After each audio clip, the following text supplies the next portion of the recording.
Olá, olá, boa noite.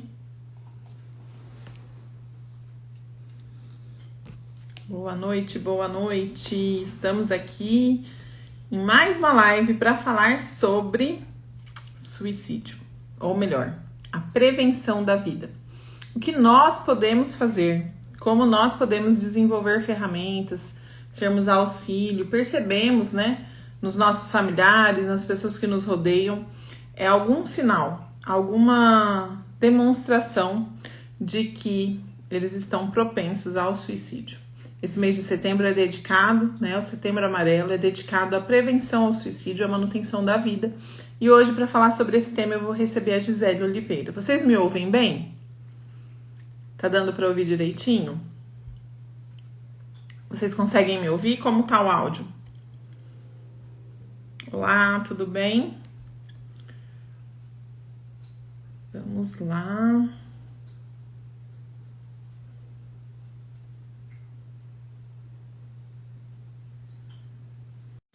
Vocês conseguem me ouvir bem? Muito bem, obrigada. Obrigada pelo feedback. Enviei a solicitação para a Gisele. Gisele é uma psicóloga, trabalha também com... Oi, Gisele, tudo bem? Olá, Bem-vinda! tudo bem? Boa noite. Boa noite, querida. Estava te apresentando aqui, mas ninguém melhor do que você mesma, né? Para se apresentar para as pessoas, para falar um pouquinho sobre o seu trabalho antes da gente entrar nesse tema que é tão importante, né? Que a gente vai tratar hoje. Ok, tudo bem. Muito obrigada pelo convite. Um olá, uma boa noite para quem está aí assistindo, para quem vai entrar depois, né? Meu nome é Gisele, sou psicóloga clínica.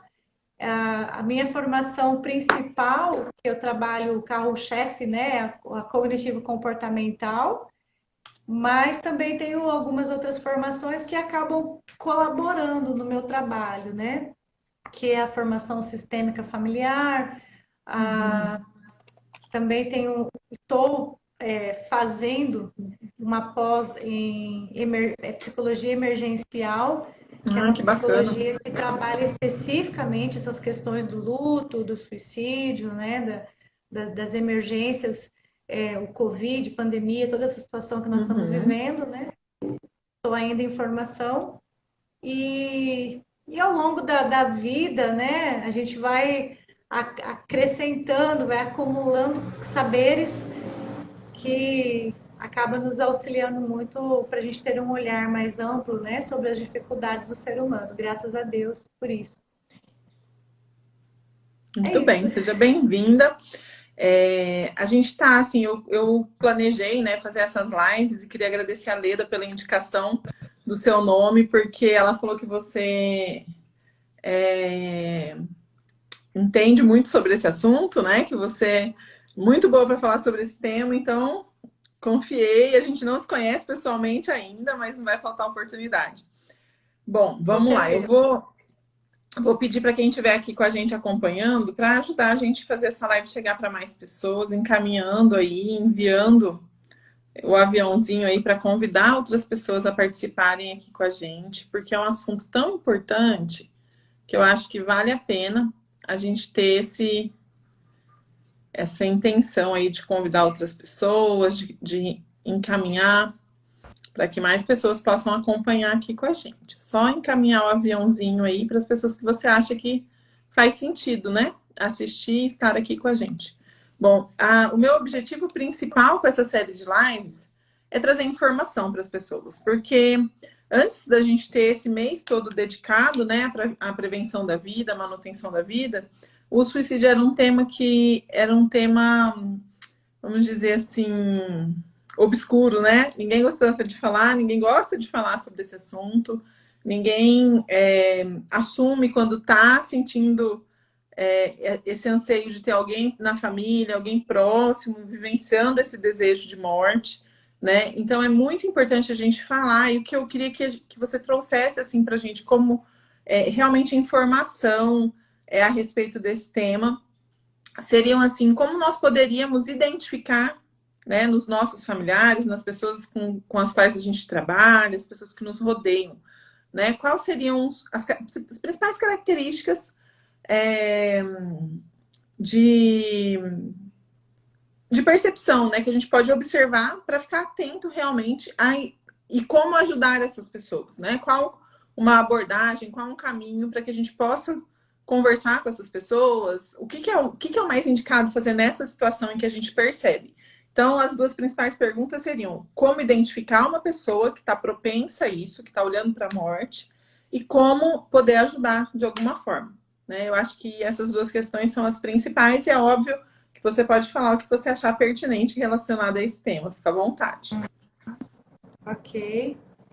Bom, como você disse, o suicídio ainda é um tabu, né? Já foi muito mais. Hoje, graças a Deus, a gente tem esse movimento, né, nas redes sociais, mas ainda é um tabu. Ainda há pessoas que acreditam que se a gente ficar falando muito nisso, a gente vai incentivar as pessoas, quando na verdade é o contrário. Quando a gente fala, a gente desmistifica, a gente possibilita a compreensão sobre o tema e a gente possibilita dar essas ferramentas, né, para que as pessoas possam estar auxiliando. É claro que a gente sabe que uma pessoa que tem um risco para suicídio, ela precisa de ajuda profissional, mas nada impede que os familiares estejam dando esse primeiro acolhimento, esse primeiro apoio, né? E o suicídio é uma resposta imediata, é um ato definitivo para um problema temporário. O grande Entendi. problema é que a gente que está de fora, a gente consegue ver que é um problema temporário, né? Mas a pessoa que está vivendo, ela não consegue ver mais possibilidades, ela se vê num beco sem saída. Então, já entrando na sua pergunta, quais são as características de uma pessoa que tem uma propensão para o suicídio? Uma delas é essa rigidez mental. É uma pessoa que normalmente ela tem esse funcionamento do tudo ou nada, do preto ou branco, sabe? Do certo, do errado. É uma pessoa que não tem flexibilidade mental. Ela, por isso, quando ela se vê numa determinada situação, muitas vezes ela só pensa ou é isso ou é isso, Não né? encontra, E como ela não consegue perceber outras possibilidades, né? não, não. E como às vezes aquela outra, digamos, ela consegue ver duas, né? Ou continuar Ou sim ou vivendo não, né? 8 ou 80. isso. Então, ou eu continuo vivendo essa tragédia, essa dor, essa vida que eu não quero mais para mim, ou eu me mato. Uhum. Então, de fato, fica muito restrito mesmo, né? E é interessante a gente entender que a pessoa que ela tem ideação suicida, que é diferente, né? A pessoa que tem ideação suicida e a pessoa que comete o suicídio. A ideação suicida muita gente tem, muitas pessoas que ao longo da vida, às vezes um momento ou outro vai pensar, né? Pode ter pensamentos suicidas, pode pensar assim, acho que eu preferia morrer, a vida não tem sentido, né? Tem pessoas que chegam até a pensar assim, puxa, se eu acabasse com tudo agora. E a pessoa que de fato chega a cometer suicídio, que é algo que já está num processo muito mais avançado, né? E Certo. a pessoa que chega a esse ponto, eu costumo dizer que, na verdade, ela não quer morrer. Tem uma parte dela que quer morrer, mas eu costumo dizer que uma grande parte dela, o que ela gostaria de verdade, era ter uma vida diferente, era poder viver de verdade. Porque a vida que ela tem não faz sentido mais para ela, né? Então, é importante a gente entender essa ambivalência, né? Que essa pessoa, ela quer morrer, mas ela também quer viver. Ela quer morrer Desde que para a vida que ela está vivendo, né? Não exato, essencialmente para a vida. exato.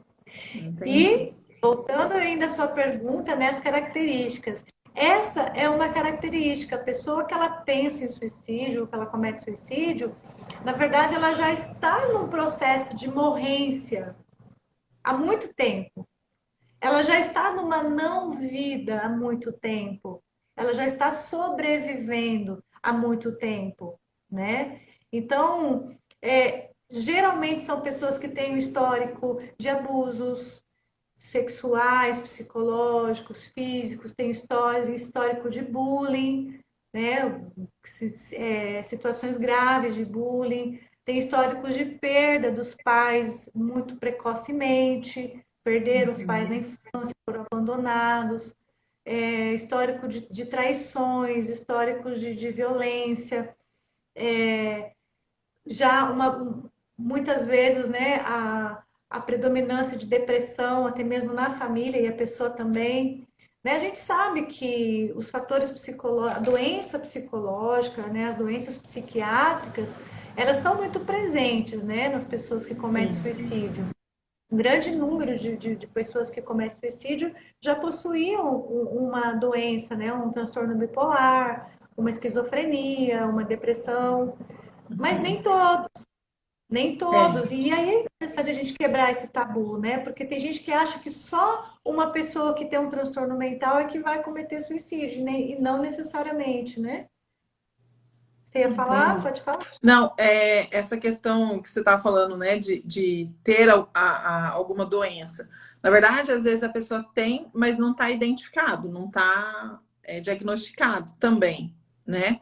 Que Também. muitas pessoas ainda têm também essa resistência de procurar um profissional de saúde mental, né? Eu percebo aqui no Instituto que muitas pessoas chegam, às vezes assim, só porque o médico encaminhou, porque o médico pediu, e elas chegam acreditando que elas não precisam, ou com uma certa dificuldade de aceitar que ela precisa daquele acompanhamento, que ela precisa daquele atendimento, que aquilo pode trazer mais bem-estar para a vida dela. Eles vêm no Sim, sentido ainda com aquele preconceito de eu não sou doida, eu não sou maluca, eu não preciso disso, né? Uma certa resistência não só aos tratamentos, mas também às terapias, né? Então é bem exato. complicado. A gente ainda tem Porque na sociedade esse tabu, né? Que faz com que a gente perca muitas vidas, né?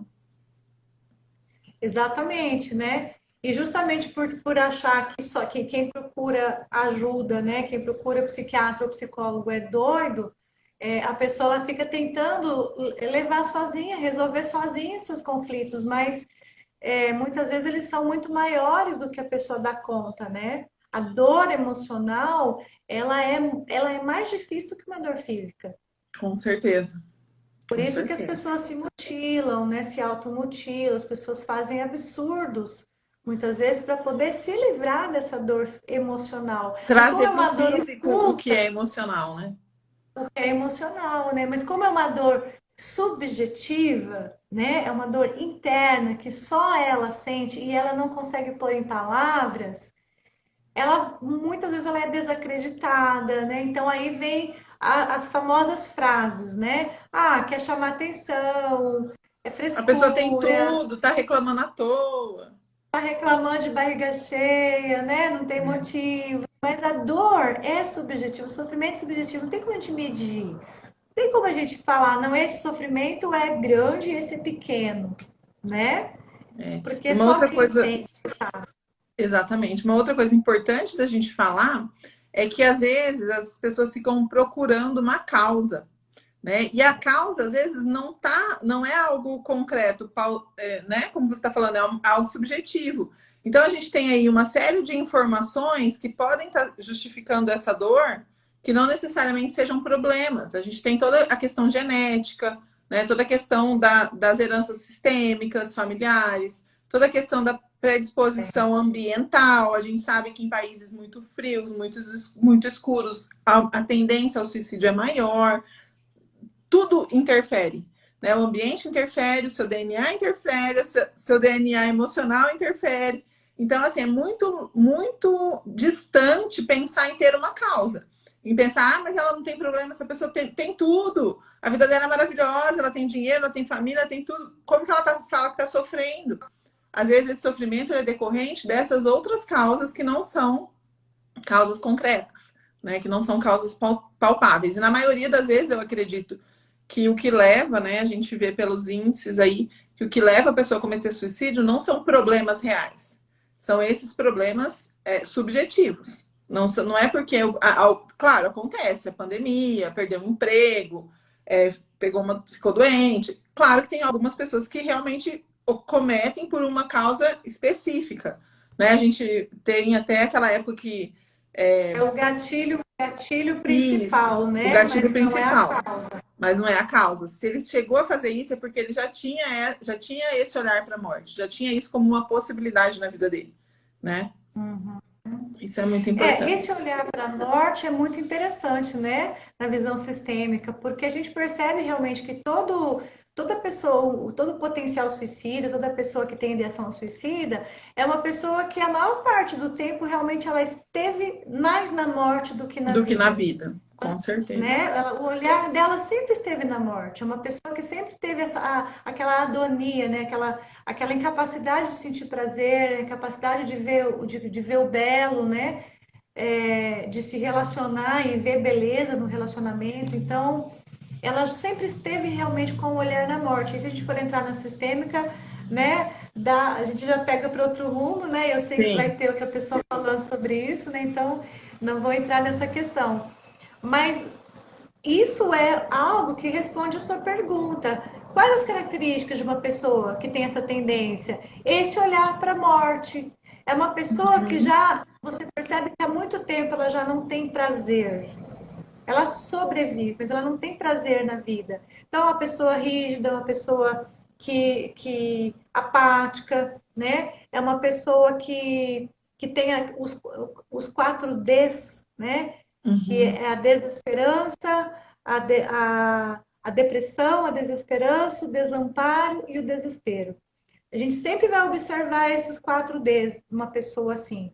A depressão, a desesperança, o desespero e o desamparo.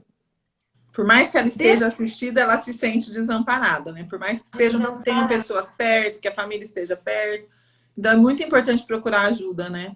A gente tem uma pergunta aqui da Laine. Grande número de adolescentes na escola dizem pensar em suicídio. Lamentável e preocupante. Realmente, não é uma pergunta, é uma afirmação, né? E real e muito preocupante.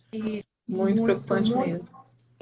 E a gente percebe, né, que essa geração, esses adolescentes, né, a gente sabe que essa geração é a geração do vazio, né? É a geração do vazio. Então, assim, se as gerações anteriores já sentiam vazio, essa geração agora nem se fala. Porque antes, e isso é um ponto tão delicado, porque antes você conseguia abordar uma pessoa que estava nesse estado, falando de futuro, ajudando ela a projetar um futuro, né? E isso era uma motivação. Para essa geração de adolescentes, o futuro não é mais motivação. Eles nem estão preocupados com o futuro, né? Não, eles não se veem. A maioria dos meus pacientes adolescentes, eles falam assim, Ih, doutora, eu nem me vejo vivo nessa idade que você está falando. Nossa. Então, assim, não é algo que eles cogitam. Então, a abordagem tem que ser outra. Né? E é impressionante como os pais, eles não mudam a abordagem, né? No meu tempo, eles falam assim, né? No meu tempo era assim. Você não tem problema, você não passou o que eu passei. E isso afunda mais ainda a pessoa na depressão, quando você desqualifica a dor dela, né? Quando você desvalida a dor que ela está sentindo. Nossa, isso é muito sério, né? Porque quando a gente minimiza, né, ou desvalida, como você está trazendo, além de potencializar a dor, ainda vem um sentimento de desimportância, né? Pela pessoa que deveria estar ali do seu lado, te apoiando, te dando suporte, te dando amparo, no caso dos adolescentes, que seriam os pais, que tem essa função, né, de encaminhar o filho para a vida, ele está ali te diminuindo, né, emocionalmente. E é óbvio que os pais não fazem isso com essa intenção. É que o chip de programação mental que vinha nos pais é muito diferente do que vem hoje. Então, para a gente ter esse entendimento de qual abordagem eu preciso usar com meu filho para que a minha comunicação seja assertiva, seja gentil e amorosa, para que ele entenda a minha intenção em estar ao lado dele, em ajudá-lo, né? Qual seria essa comunicação mais assertiva? Qual é a linguagem que esse filho entende, que esse adolescente entende? Não só para os pais, mas também para os professores, né? Como seria uma ferramenta, assim, uma forma de comunicar que você acha que seja mais eficiente do que falar, no meu tempo era assim, ou você não tem problema, não. Eu sei, gente, que não é fácil, não é fácil. Eu tenho um monte de filho, né? Então, é muito engraçado, porque eu tenho um de 25 e tenho uma de 5. E aí um de Uau! 11 e um de 16 no meio. Duas Então, para cada gerações. um, é uma comunicação. É muito doido. E aí a gente fica Tem que ter tentando. uma habilidade, né? Mas olha, parece que é muito complicado, né? Mas se a gente for parar para pensar, tem um componente só um componente que é necessário, sabe? É a capacidade da gente confirmar o outro. O que é isso, né? Você falou agora há pouco uma coisa interessante. Ah, mesmo que a pessoa esteja assistida, ela se sente desassistida. Mas o que é estar assistida, né? Muita gente acha que dar assistência ou que, né, dar apoio é só estar ali dando conselho, cuidando, dando alimentação, né, cuidando das questões físicas. Mas dar assistência de fato no momento desse, uma pessoa que está sentindo dor, vai muito além disso. É você confirmar a dor do outro. E para Validar, confirmar, né? a gente precisa primeiro aprender a ouvir. Só ouvir. O problema é que as pessoas elas ouvem uma palavra e ela já começa a elaborar a resposta, né? E ela já solta a resposta no meio da frase. E os adolescentes, principalmente, se você faz isso com eles, eles já cortam a comunicação na hora, eles nem continuam conversando. Porque eles já percebem que a pessoa realmente ela não está interessada.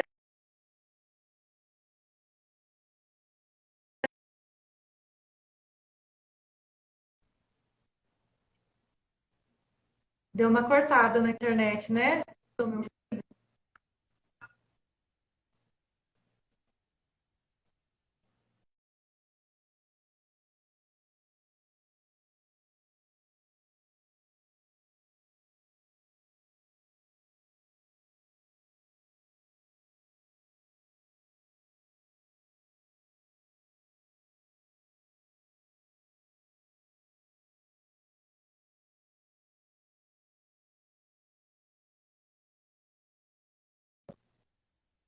Acho que é a sua. Aham.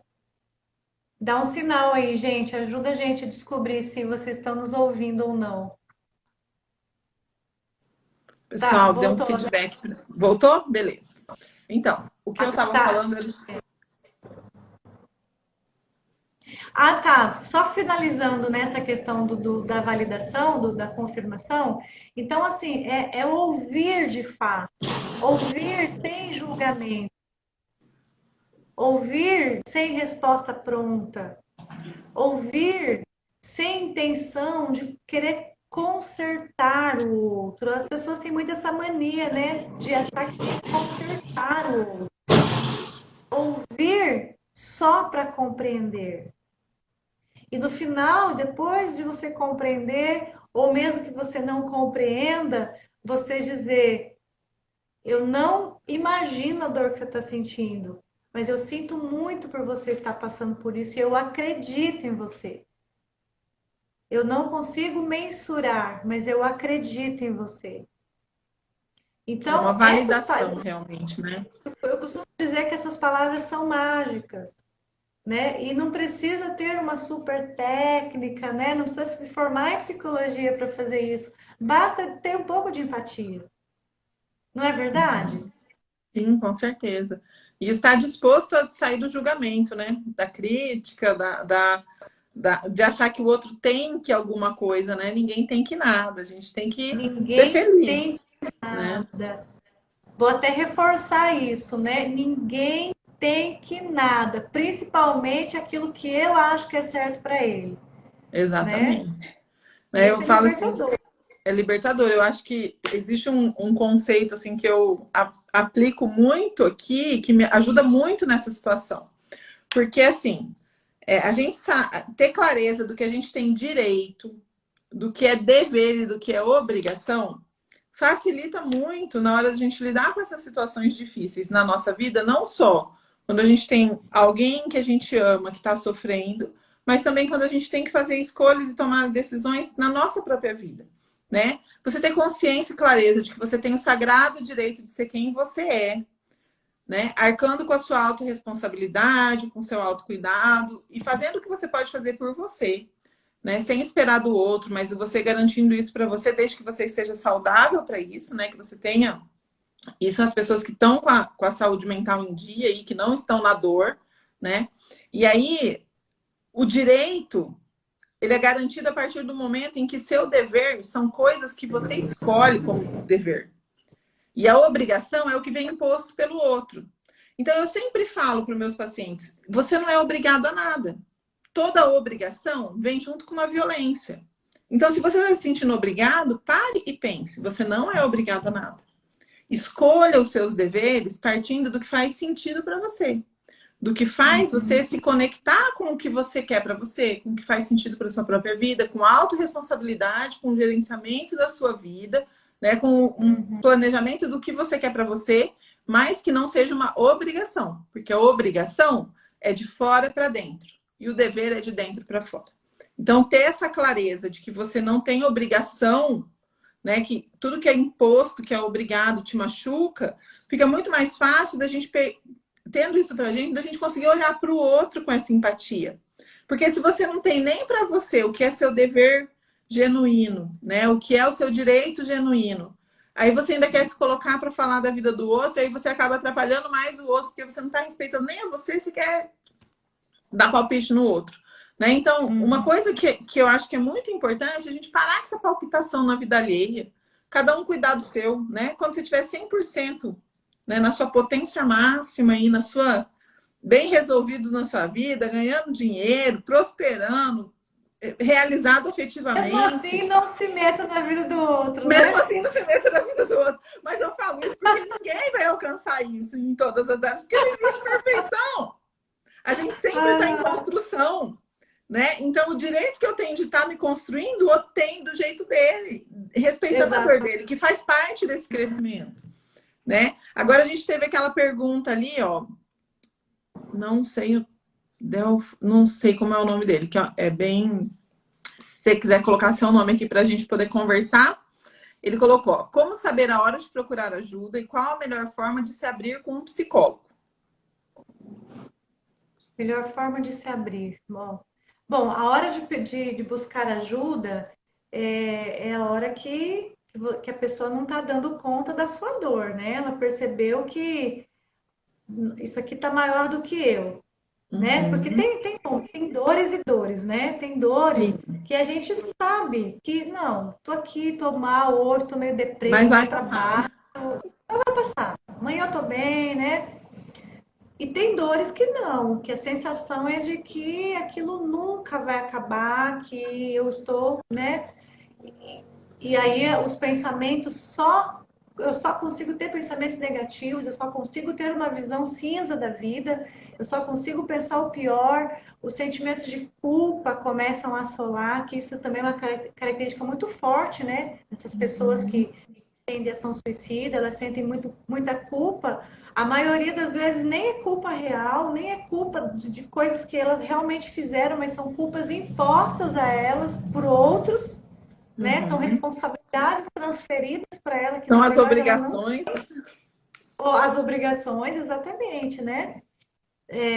Esses dias eu atendi uma pessoa que dizia assim: quando eu chego em casa mal, né? Aconteceu alguma coisa, briguei com a namorada e tal, e eu quero. Eu tô meio mal, eu quero ficar quieto no meu canto, né? Refletindo. A, a minha mãe me chama lá na sala e fala que, olha, você não valoriza o que a gente faz por você, a gente trabalha duro e você fica aí com essa cara de triste, você tem que sorrir, você tem que ficar bem, eu quero te ver bem. Então, assim, ele falou que na casa dele é proibido ficar triste. Ou seja, é proibido sentir, é É complicado, proibido né? ter emoções. Eu tenho uma Quanta paciente gente também que já vive me falou isso? isso. É muito triste. Muito triste. Então a pessoa vai guardando, ela vai engolindo, né? Ela vai entalando, que eu falo que a pessoa que engole sapo, né? Ela acaba morrendo afogada, ela acaba morrendo entalada, né? Então, isso é muito mais comum do que a gente imagina, não é? Com Há certeza. até uma cultura em relação a isso, porque a pessoa que demonstra emoção é uma pessoa mimizenta, é uma pessoa fraca, é uma pessoa, né, que não tem resiliência. Tudo bem, às vezes as pessoas está faltando realmente resiliência, né, que é outro ponto que é legal a gente falar, não é? Sim, Mas na maioria das vezes não, na maioria das vezes é porque doeu. Se doeu, a gente chora. Se sim, com doeu, a gente certeza. lamenta. Se doeu, a gente sente, né? É, mas sobre a pergunta, né? Quando procurar ajuda? Então, quando eu percebo, ou, né, se a pessoa está numa situação que ela não dá conta de si mais, quem está ao lado, né, perceber que ela está nessa maneira, ela está se afundando, ela começa a dar sinais, né? Geralmente, uma pessoa que está com esse tipo de situação, ela começa a falar assim: ah, a vida não tem sentido, se eu morrer, ninguém vai sentir falta, eu não sei por que que eu vivo. É, ela começa a dar pistas, Ela né? expressa, né? Na maioria Ela das expressa, vezes. na maioria das vezes ela expressa. Ou no caso do adolescente, né? Se tranca demais, de uma forma absurda. Todo adolescente hoje vive trancado no quarto, né? Mas de uma Tá mais forma difícil ainda com a pandemia, né? mais difícil, mas de uma forma absurda, né? Não se comunica mais. E você Não vê claramente socializa, né? que não socializa.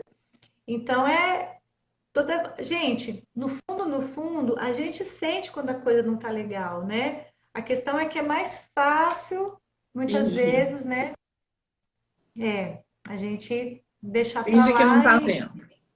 cuidar de outras demandas. E também a pergunta anterior é como se abrir para o psicólogo, né?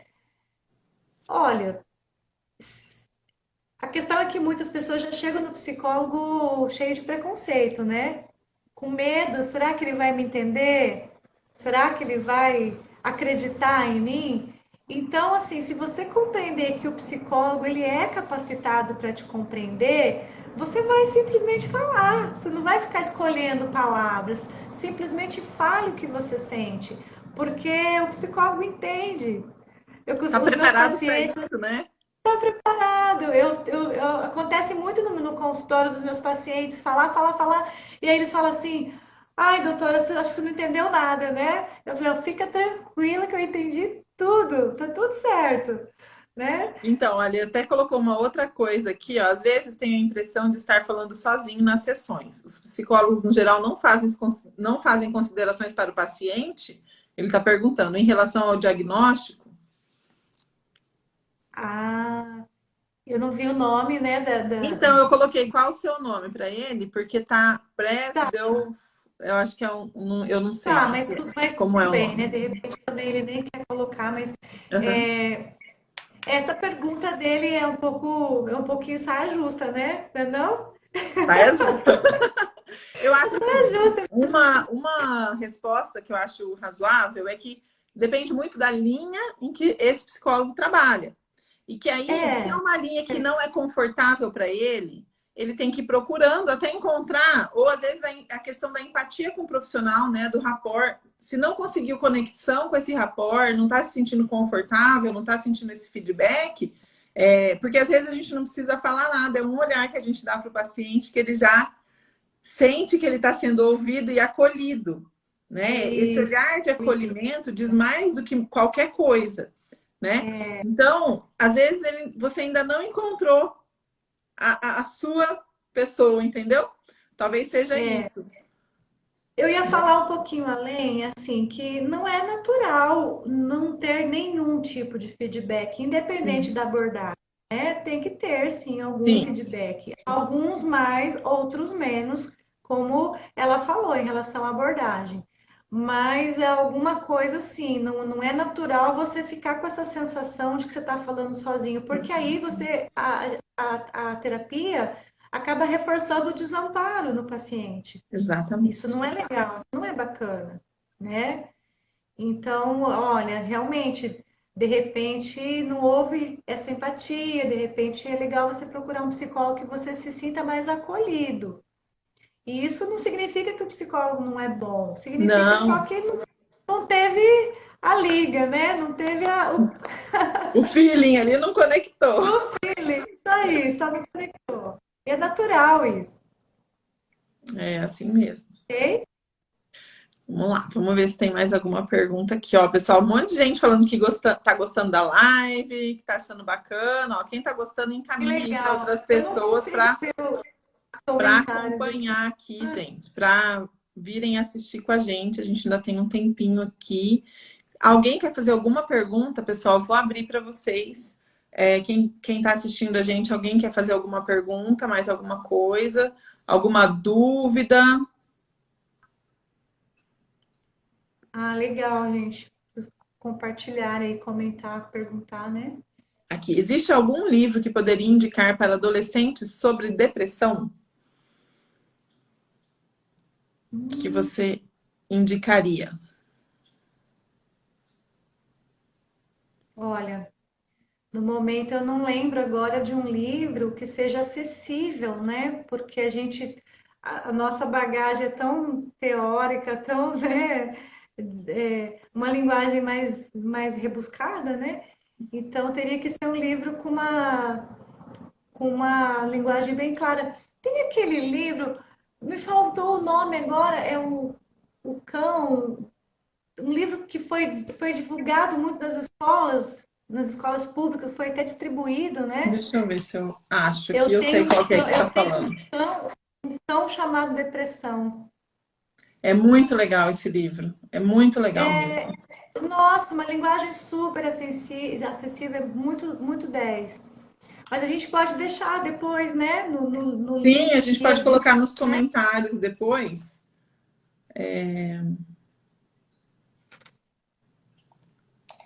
Deixa eu ver aqui se eu acho aqui no Google É esse que como eu livro. sou Aqui. psicóloga clínica, eu não tenho Eu tinha tanto um cão. contato Seu com a nome era literatura. Depressão. Eu vou colocar Isso, aqui. Ele é muito bom esse livro. Eu tinha um isso. cão. Bem facinho de entender, É, bem claro. E ainda é ilustrado, né? seu nome era Depressão.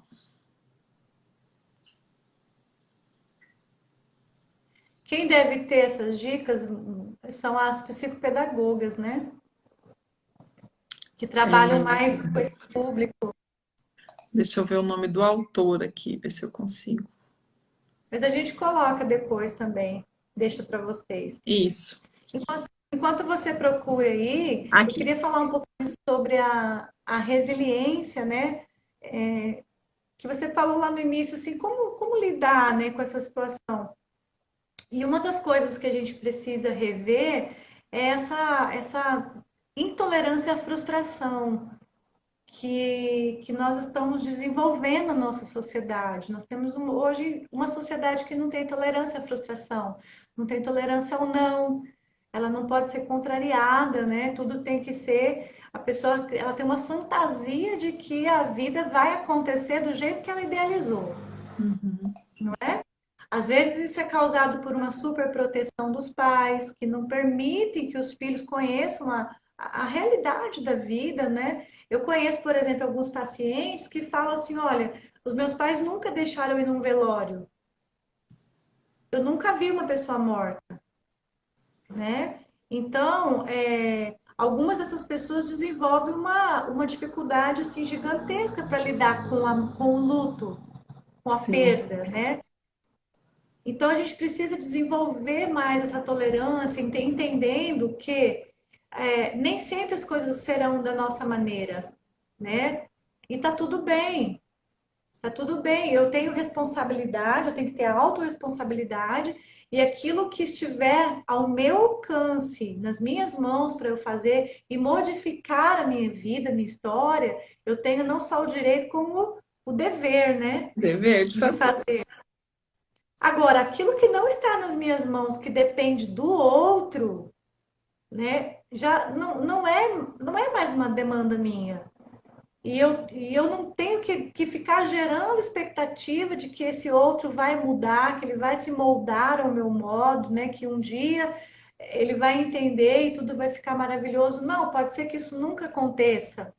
E tá tudo bem. Eu gosto muito da oração da Gestalt, né? Daquela máxima da Gestalt, embora que não é minha abordagem, mas ela é perfeita.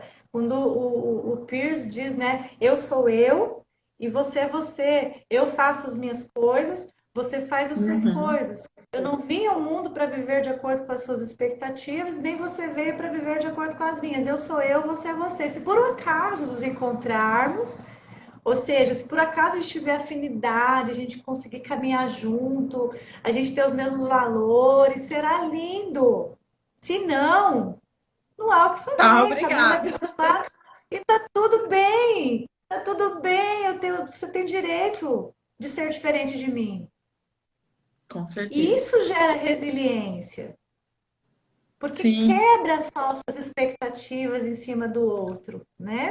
E a idealização também da perfeição, né, Gisele? Assim, as pessoas, não só uma perfeição física, mas uma perfeição intelectual, uma perfeição ideológica, uma perfeição, tudo tem que estar perfeito, tudo tem que estar certo, um excesso de cobrança, de autocobrança, e principalmente de cobrança externa, né? Eu vejo hoje, não só pelos meus filhos, mas aqui no consultório mesmo, uma cobrança absurda dos filhos em relação aos pais, né, dos filhos em relação à sociedade, dessa nova geração em relação à vida. Eles cobram, cobram, cobram, cobram, eles querem, querem, querem. E a gente percebe, né, nos atendimentos que as famílias se sentem, às vezes, na obrigação de fazer por medo de não ser amado. Porque senão o filho vai te rejeitar. O meu filho não vai querer ficar comigo, não vai querer ser meu filho, porque eu não sou o pai perfeito, eu não dou tudo que ele quer. Vai me amar. Né? Exato. Então, assim, uma coisa vai puxando a outra. A gente tá. Eu falo que são tendências desequilibradas, né? Tendências sociais, né? Que não estão saudáveis. Então a gente precisa começar a olhar para essas questões que eu falo que eu acho, que eu acredito muito, que se a gente conseguir cada um cuidar do seu, né? Cada um tentar olhar para si mesmo, assim como você falou, né? Eu sou eu, você é você, né? Elaborar e sustentar o nosso sagrado direito de ser quem a gente é, né, com essa autorresponsabilidade, com essa autogestão, a gente vai adquirir não só mais resiliência, mas também mais flexibilidade emocional. Né? Eu acho muito E engraçado, assim, porque quando eu vou fazer avaliação de neurofeedback aqui na clínica, primeiro mapeamento, 99% dos meus pacientes de neurofeedback precisam treinar a comunicação entre a razão e a emoção, ou seja, flexibilidade neural. A área de flexibilidade neural está com a plasticidade lá embaixo. Em todo uhum. mundo, gente. Em todo mundo. Eu não sei se agora que as pessoas estão mais. Agora eu digo não só em função do Covid, mas de uns 10, 15 anos para cá, em função de violência, de tudo, que as pessoas estão mais trancadas dentro de casa. Fala assim, eu brincava na rua, meu pai só falava para mim, você tem que chegar em casa antes de escurecer. Então eu tinha que chegar em casa antes de escurecer. E eu ficava no bairro lá correndo para tudo quanto era lado. Eu não falava onde eu ia, eu saía para brincar na rua. E aí Eu eu podia tinha um ficar até monte. 10. Isso, e eu tinha um monte de desafio ali. Eu tinha que resolver os meus problemas, eu tinha que socializar, eu tinha que me fazer ser vista, eu tinha que conquistar os meus amigos, eu tinha que gerar empatia, eu tinha que apoiar o outro quando a gente não ia em casa chorando, eu caí. Não, caiu, levanta, rala, um ajuda o outro. Isso facilitava muito essa flexibilidade emocional na nossa geração, vamos dizer assim. Não sei a sua idade, mas deve ser mais ou menos regulando o caminho. A gente tinha Eu muito mais vivi tudo isso. liberdade, né? E essa liberdade propiciava a responsabilidade, que juntas traziam para a gente essa flexibilidade muito maior de se virar, de autonomia e de tudo isso. com a violência, com tudo que aconteceu, né, com a questão social, a gente foi trancando os filhos dentro de casa sem dar para eles essas ferramentas. E a maioria dos pais Exato. ainda terceirizou isso para a escola. Acho que a escola tem que preparar o filho para a vida, eu acho. Uma... Para a internet, né? E a internet, que é o que é pior ainda, né? Porque a maioria dos pais não tem controle nenhum do que os filhos estão assistindo. Então, assim, é muito complexo isso, né? É bem complicadinho, mas tudo é possível se a gente tiver boa vontade, né? E a intenção, que eu acho que é o mais importante, de olhar para as pessoas com esperança, né? Para as relações, né? Principalmente nessas situações assim de quem está sofrendo, né? De quem está em sofrimento, né? Sim, sim. Essas questões que nós estamos conversando são já questões posteriores, né? A pessoa que, por exemplo, ela já sobreviveu na tentativa de suicídio, ou ela já foi socorrida, ou houve uma intervenção antes, né? E aí ela foi para um tratamento. É tudo isso aqui, né? E muito mais que a gente está conversando, que vai Sim. ser abordado para ajudar essa pessoa a ter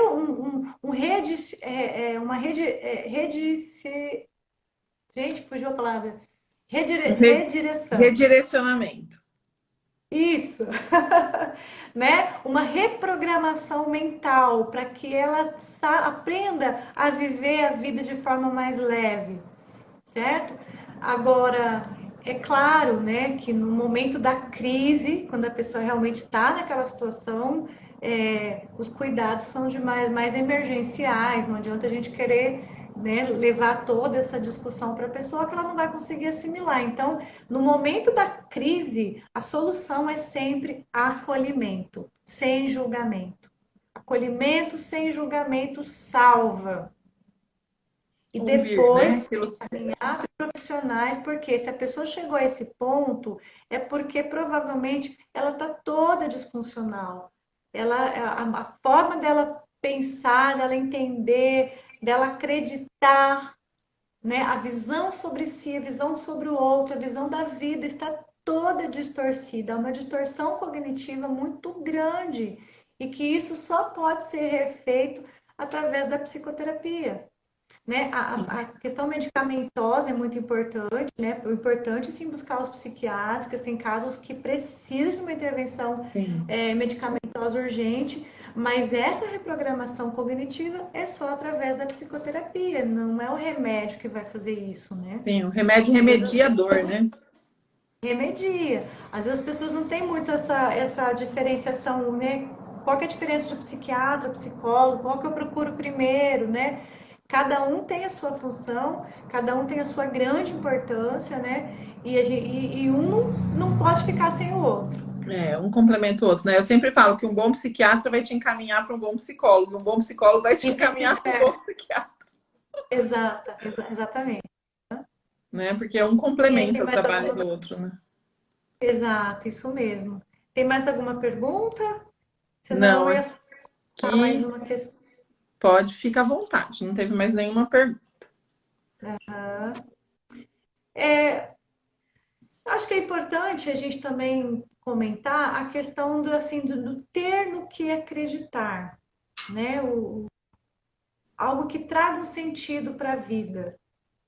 E algo em si, você colocou muito bem colocado a questão da autorresponsabilidade. Então, quando eu tenho autorresponsabilidade, a minha vida começa a ter mais sentido, porque o que eu faço ou deixo de fazer, eu estou fazendo baseado naquilo que é importante e é relevante para mim, né? Os meus valores, os meus princípios, enfim. Quando eu faço porque o estão me mandando, realmente a vida perde completamente sentido, porque às vezes a pessoa que está me dando aquela ordem, ela tem valores tão diferentes dos meus, que aquela ordem passa a ser totalmente absurda, ou às vezes até obsoleta, né? Porque aquilo era importante no tempo dela, na geração dela, para nós não faz sentido algum. É legal os filhos que estão ouvindo isso entenderem, gente, que os pais às vezes têm essa dificuldade de entender que aquilo que foi bom para eles, e nem sempre foi bom, né? É, Às vezes a gente se apega, com né? Não, no meu certeza. tempo assim, eu apanhei e não morri. Acho que No foi meu bom, tempo, foi maravilhoso apanhar, né? Não nossa, morreu, mas ficou neurótico. Não morreu, mas ficou psicótico. Não morreu, mas que adoece os cobra, filhos, né? com Não morreu, certeza. mas desenvolveu um toque, né? Uma mania de limpeza e tantas outras coisas. Não morreu, mas não consegue se relacionar. Então, é, agora, além dessa questão da autorresponsabilidade, né, que isso devolve vida pra gente. Quando a pessoa aprende a ter autorresponsabilidade, é como pegar a vida de volta, Eu né? falo assim, que é exercer o seu sagrado direito de ser quem você é. Nada é mais libertador do que você ter o direito de exercer o sagrado direito de ser quem você é, de ser você, né? De poder fazer suas escolhas, de poder encontrar o que te nutre, o que te sustenta, o que te alimenta, no sentido de vida, né? De te levar para a vida, te impulsionar em direção a ser quem você é. E ninguém tem que dar palpite em quem você é. Aqui a gente não está falando de certo e errado. A gente tem que se encontrar, né? Quem é o outro para falar que sim e que não? A Eu gente tem que ver ri até que porque assim, ponto isso é associado com certeza à autorresponsabilidade, ao bom senso, né? Aos valores, aos padrões que cada um julga benéficos para si, né? Não tem como dar errado se a gente tiver isso, né? A gente está. não. Eu sorri aqui porque isso é tão maravilhoso, né? Como é maravilhoso, né? A arte de se devolver a si. Né? Com Quando certeza, você é pega a sua libertador. vida de volta e você entende, eu tenho o sagrado direito de existir, eu tenho o sagrado direito de ser quem eu sou. E se você não gosta de quem eu sou, tudo bem, não tem problema nenhum, Tá tudo certo. mas eu não vou deixar de ser quem eu sou para te agradar. É Né? isso Eu aí. costumo falar para as pessoas que têm que de Deus, né, que são religiosa, fala assim: olha, se Deus quisesse que você fosse outra pessoa, ele tinha te feito outra pessoa, ele tinha feito Tinha feito você, diferente, exatamente. né? Exatamente isso. Com certeza. Né? A Sumiu teu gente som, tem. Sumiu? sumiu. Melhorou? Voltou? Voltou? Não tô Oi, te oi. ouvindo mais. O Não? Tá me ouvindo? que Oi? será que houve? Tá me ouvindo? Peraí. Oi, oi. Deixa eu ver aqui o que está acontecendo. Gente, vocês estão ouvindo ela? Será que é só eu que não tô ouvindo? Socorre a gente aí. Ah, internet abençoada. Alguém socorre a gente. Vocês estão ouvindo ela? Estão me ouvindo? Eu não tô mais ouvindo. Oi, oi, me ouve? Ah, eles estão me ouvindo, só você que não. Coisa. Estamos ouvindo as duas. Ah, que bom, então vamos continuar falando. Vamos falar linguagem de sinais agora.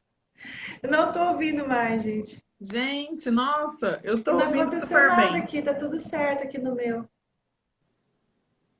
Que coisa, vamos lá. Bom, eu vou falar então, porque Gente, alguém pode ajudar aí dizendo se vocês estão ouvindo?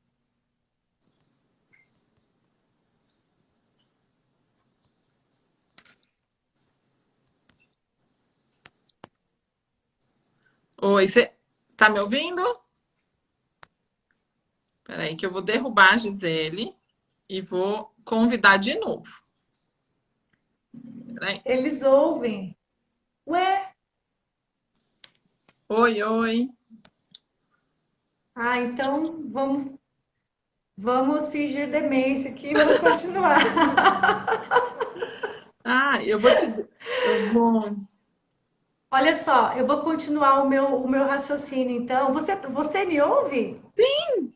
Sério? Olha só. Então, vamos lá, eu vou continuar meu raciocínio sobre a questão de acreditar em algo. Então, além de devolver o sentido para si, acreditando naquilo que faz sentido para a gente, também é importante é, ao meu ver, né, e também pela experiência da clínica, eu vejo que isso ajuda muito. Quando a pessoa tem algo a acreditar que está acima dela, algo maior que ela, a quem se apegar, principalmente em situações de luto, principalmente no momento de desesperança, que é a ideação Nas crises, suicida, né? né? Então, independente de religião, né? Mas a pessoa ter algo maior a quem se apegar, né? Deus, uma espiritualidade, porque quando a pessoa também perde a fé, quando ela sente esse desamparo, já ela sente o desamparo em casa dos pais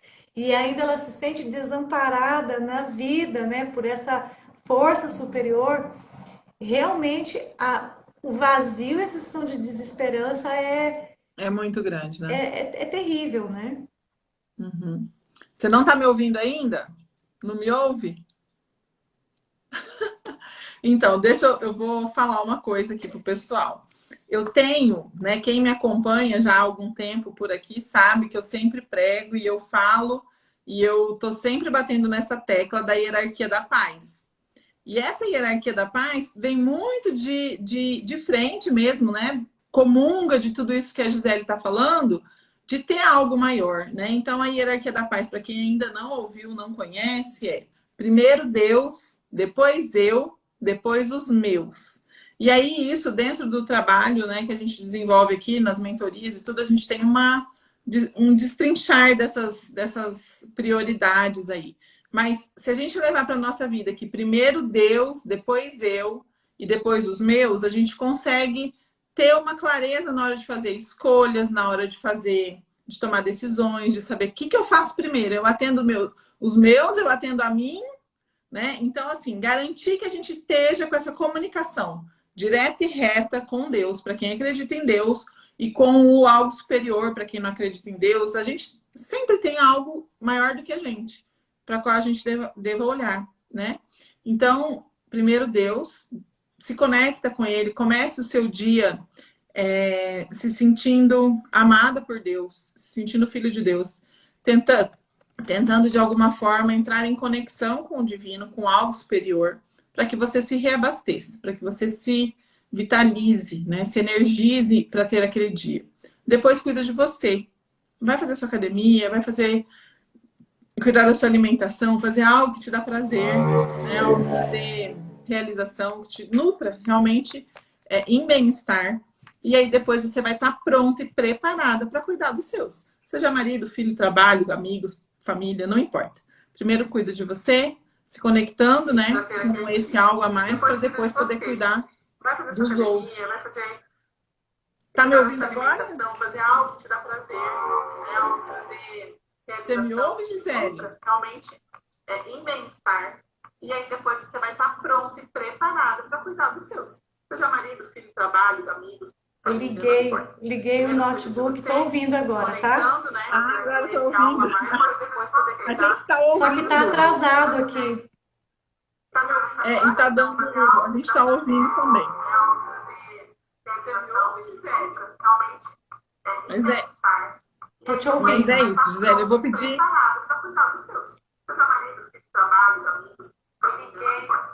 Ai, tá repetindo tudo aqui pra gente. Eu vou deixar, Gisele, você se despedir, você finalizar, porque a live já vai cair daqui a pouquinho. Eu vou pedir.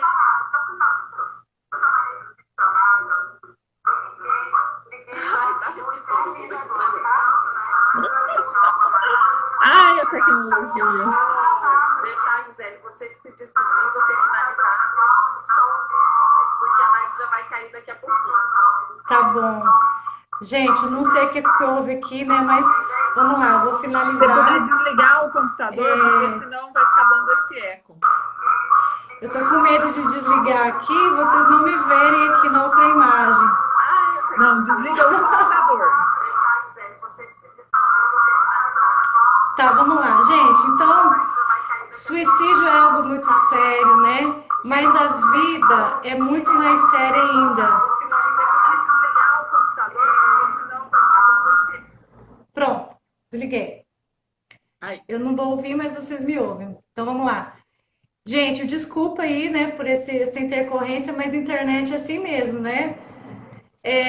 A vida é algo que vale a pena, né? Vale a pena ser vivida quando você toma ela de volta. Então, a gente quer deixar, eu acho que essa questão é a central, né? Se a gente conseguir deixar esse recado e o pessoal absorver isso, já tá lindo. Entender que a vida foi dada de presente para cada um de nós.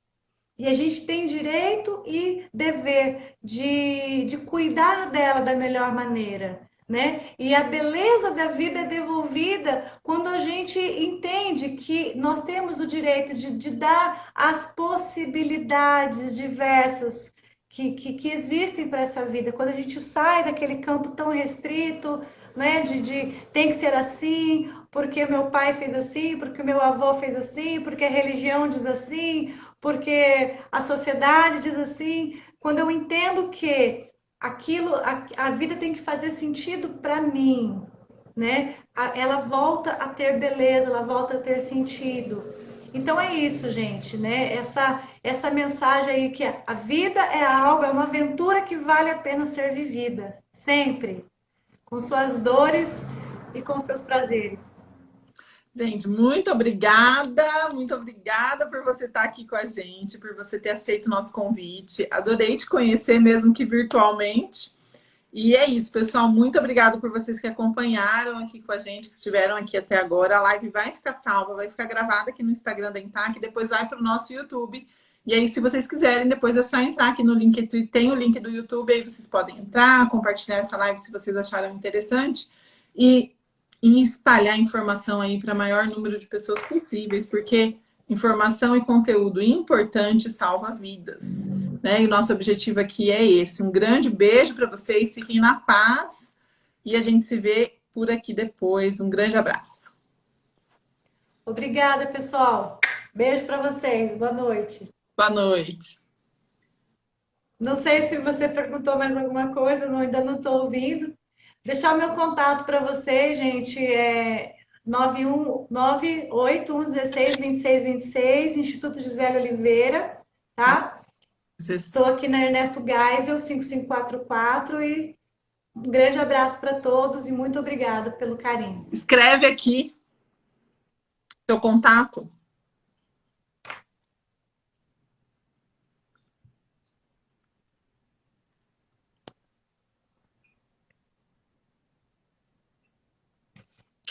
Obrigada, gente. Uma boa noite para vocês. Tchau, tchau.